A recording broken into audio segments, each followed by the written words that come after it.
অভিনয় ছেড়ে ধর্মীয় কাজে মন দিয়েছেন অভিনেতা তামিম মৃধা। পরিবর্তন এসেছে তার বাহ্যিক রূপেও। প্রায়ই ইসলামিক বিষয়ক কন্টেন্ট তৈরিতেও দেখা যায় তাকে। সম্প্রতি পবিত্র ওমরা পালনে সৌদি আরব যান তামিম। সেখানে কাবা ঘরের সামনে তোলা একটি ছবি সোশ্যাল মিডিয়ায় পোস্ট করেন তিনি।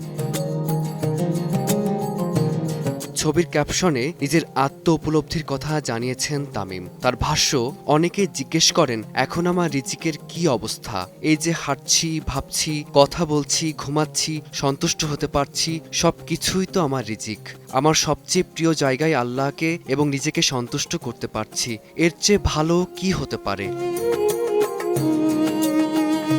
ওমরা পালন করতে পেরে শুকরিয়া আদায় করেন তামিম। প্রত্যেকেই অন্তত একবার যেন কাবাঘরে যেতে পারে, এমনটাই প্রত্যাশা তার।